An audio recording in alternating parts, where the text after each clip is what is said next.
કારગિલ વિજય દિવસ નિમિત્તે સુરતમાં દેશભક્તિ અને શહીદોના બલિદાનને વંદન કરતો ભાવસભર કાર્યક્રમ યોજાયો। પ્રેસિડેન્સી સ્કૂલ અને પ્રેસિડેન્સી પરિવાર દ્વારા આયોજિત આ કાર્યક્રમમાં કારગિલ યુદ્ધમાં શહીદ થયેલા વીર જવાનના પરિવારનું સન્માન કરવામાં આવ્યું। આ પ્રસંગે આર્થિક સહાય સાથે જીવન જરૂરી વસ્તુઓ પણ અર્પણ કરવામાં આવી હતી। સુરતમાં કારગિલ વિજય દિવસની ઉજવણી નિમિત્તે પ્રેસિડેન્સી સ્કૂલ અને પ્રેસિડેન્સી પરિવાર દ્વારા વિશેષ સન્માન કાર્યક્રમનું આયોજન કરવામાં આવ્યું। આ કાર્યક્રમમાં કારગિલ યુદ્ધના વીર શહીદ મેહુલભાઈ મેપાભાઈ ભુવાના પરિવારજનો વિશેષ ઉપસ્થિત રહ્યા, જેમનું શાલ ઓઢાડી અને સન્માનપત્ર અર્પણ કરી સન્માન કરવામાં આવ્યું। આ પ્રસંગે પ્રેસિડેન્સી પરિવાર દ્વારા શહીદના પરિવારને ₹21,000ની ધનરાશિનો ચેક પણ અર્પણ કરવામાં આવ્યો। સાથે જ પરિવારને જીવન જરૂરી વસ્તુઓ પણ ભેટ રૂપે આપવામાં આવી। દેશ માટે સર્વસ્વ અર્પણ કરનાર શહીદોના બલિદાનને યાદ રાખવાની ભાવના સાથે પ્રેસિડેન્સી સ્કૂલના વિદ્યાર્થીઓએ પણ અનોખી જ પહેલ કરી।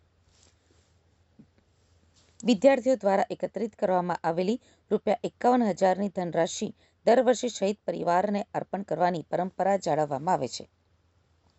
આ સમગ્ર કાર્યક્રમ દરમિયાન દેશભક્તિનો માહોલ છવાયો હતો અને શહીદોના બલિદાનને નમન કરતા સૌએ દેશ સેવાનો સંકલ્પ વ્યક્ત કર્યો હતો।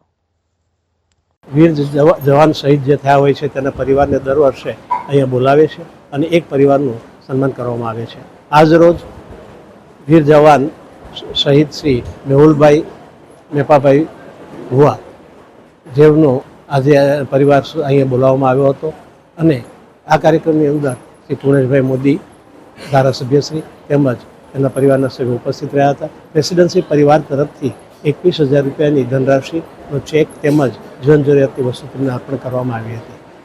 જય જવાન નાગરિક સમિતિ જ્યારથી શરૂ થઈ છે ત્યારથી એટલે કે કારગિલ યુદ્ધના પછીના દિવસથી દર વર્ષે પ્રેસિડેન્સી સ્કૂલના બાળકો દ્વારા એકત્રિત થયેલી ₹51,000ની ધનરાશિ દર વર્ષે અર્પણ કરવામાં આવે જ છે, પણ સાથે સાથે એમના શહીદ પરિવારને પણ બોલાવી અને તેનું સન્માન કરવામાં આવે છે।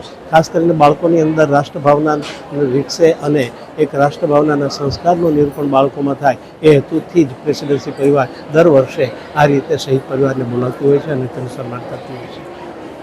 કોઈપણ સમાજ કોઈ શહીદનો ઋણ ક્યારેય ચૂકવી શકવાનું નથી, એની ખોટ એના પરિવારને ક્યારેય પણ પૂરી પાડી શકવાનું નથી, પરંતુ એક સહાનુભૂતિ પણ એની એક હૂંફ આપવા માટે આવા કાર્યક્રમનું આયોજન કરવામાં આવતું હોય છે।